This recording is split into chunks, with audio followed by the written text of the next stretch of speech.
Hello, friends. Welcome back. Today's summary tells a horror story full of terrifying events about a family experiencing indescribable fear. What happened? Let's find out. The movie starts with a man named Alex, his wife Sarah, and their baby son Liam. Alex and Sarah are a young couple living in the city. Their life was almost perfect until their son Liam was born, which completely changed things, especially since Sarah's mental state got really bad after giving birth.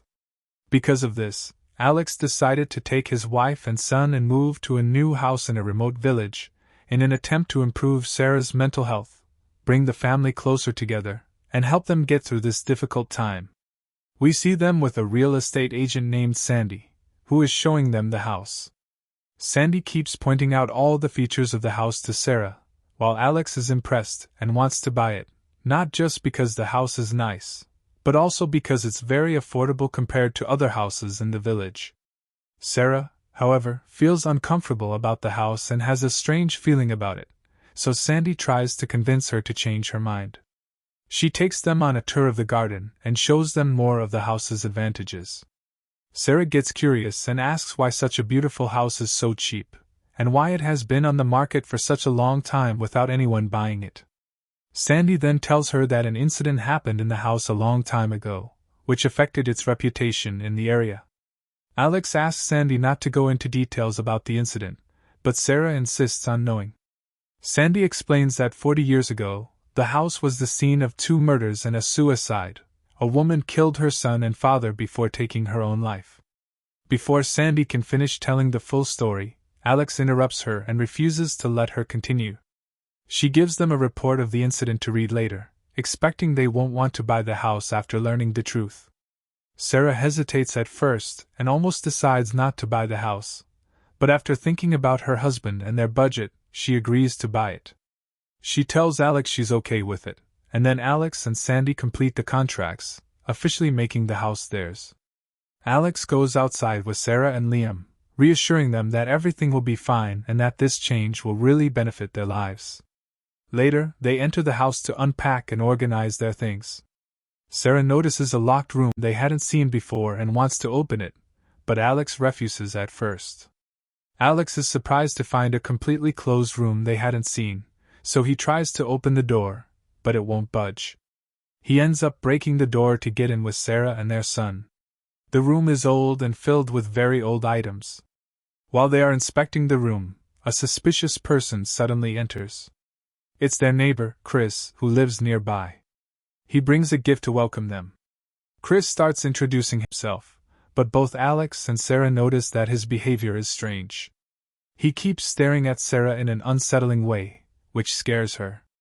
Alex notices Chris's weird behavior and politely tells him to leave. After that, Alex and Sarah start preparing the bedroom they will sleep in with their baby so he won't be alone on their first night in the house. Later that night, Sarah wakes up terrified for no apparent reason.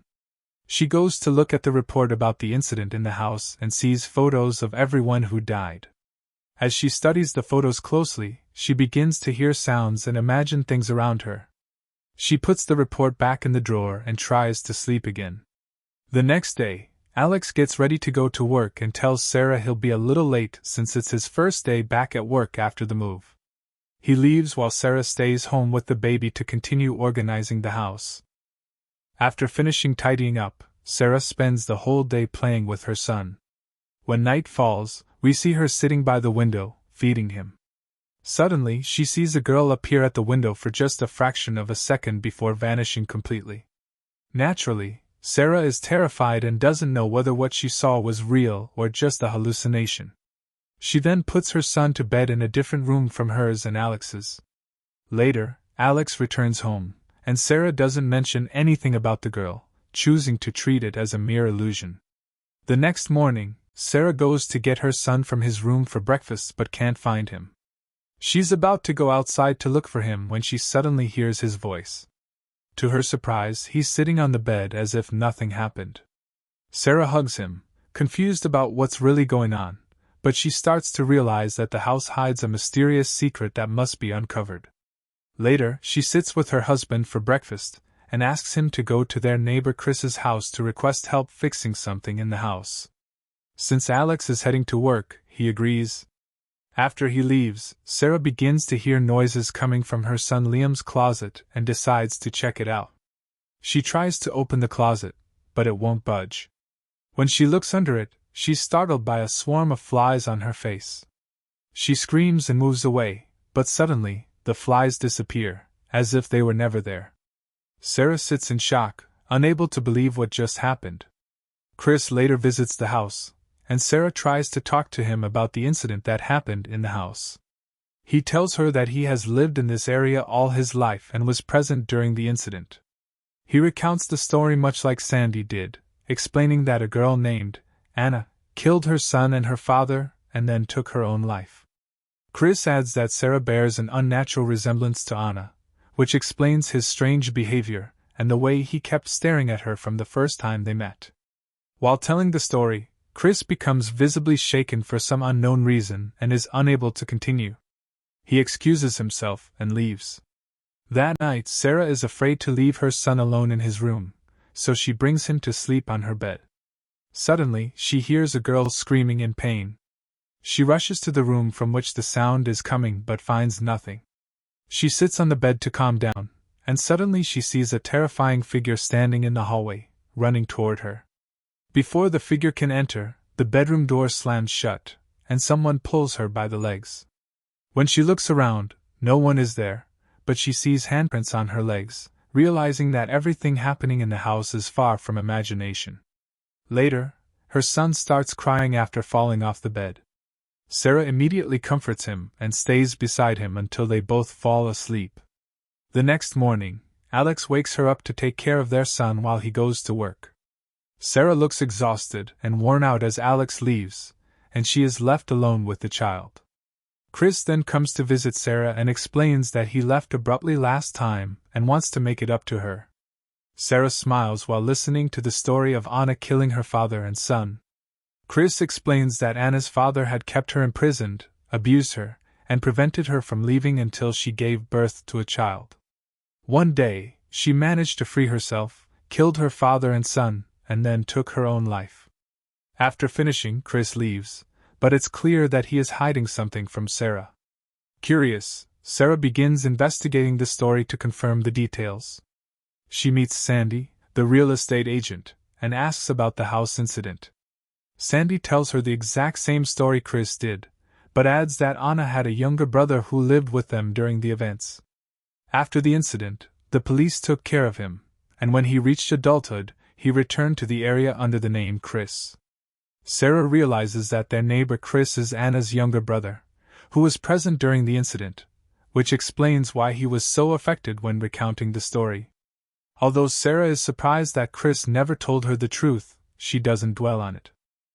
When night falls, we see Alex sitting down to dinner with Sarah after returning from work. Alex notices that many things in the house are disappearing without a trace, and he looks at Sarah in confusion since it's just the two of them living there. Sarah gets upset and insists she hasn't taken anything, which leads to an argument between them. Eventually, Alex leaves the discussion and goes to bed. The next day, Alex notices that Sarah's behavior has become very strange. She no longer seems interested in their child, and things in the house keep disappearing, even though he's at work all day and it's just Sarah and the baby at home. Concerned, Alex sits down with her and tells her that he's arranged for a psychologist to check on her, because her condition has become serious. He explains that he can't leave her alone with their son until he's sure she's back to normal. Sarah tries to convince him she's fine and that everything happening is because of the house, but he doesn't believe her. He tries to calm and reassure her, telling her that everything will improve if she cooperates with the doctor. The psychologist arrives and spends time with Sarah, while Alex leaves for work, instructing the doctor not to let her be alone with the baby until he returns. The doctor talks with Sarah about her condition and the things she's been seeing and hearing. Although she tries to convince him that she's fine, he explains that she's starting to experience some forms of hallucinations. He prescribes medication, but Sarah refuses to take it. She tries to leave the house, but the doctor stops her, following Alex's instructions, saying she can't go anywhere until he returns from work. At that moment, Chris intervenes and tells the doctor that he can stay with Sarah until Alex comes home. He reveals that he is their neighbor and friend, and the doctor leaves. Sarah sits with Chris and asks him why he never told her that he is Anna's brother. Chris breaks down crying and tells her that she shouldn't get used to sharing her problems and pain with anyone, because since the house incident, he's been completely alone, with no one in his life, as Anna was the closest person to him. Seeing him so vulnerable, Sarah comforts and calms him. That night, Alex returns from work and asks Sarah if she took the medication prescribed by the doctor. She tells him she didn't, which leads to another argument. Alex leaves to spend time with their son, which upsets Sarah. She pretends to have taken the medication so she can spend time with them, and when Alex learns she actually took it, he allows her to stay with them comfortably. While they're together, Alex gets a work call and has to leave immediately, leaving the baby with Sarah. Although he's worried, he feels slightly reassured knowing she took the medication. After Alex leaves, Sarah begins to see visions and hear sounds again. She decides to face them without fear, unlike before. She realizes that the visions disappear when confronted, helping her understand that the house and the old incident aren't causing these experiences. Instead, they are hallucinations, both auditory and visual, brought on by her fragile mental state since giving birth. The next day, Alex returns home to find everything fine, as Sarah has confronted her fears, started her treatment, and is improving. Over the following days and years, we see Alex, Sarah, and Liam living happily together. Sarah has recovered fully, taking care of herself, her child, and her husband. The film ends with a message inviting viewers to share their opinions about the movie in the comments, follow the page, and subscribe to the channel.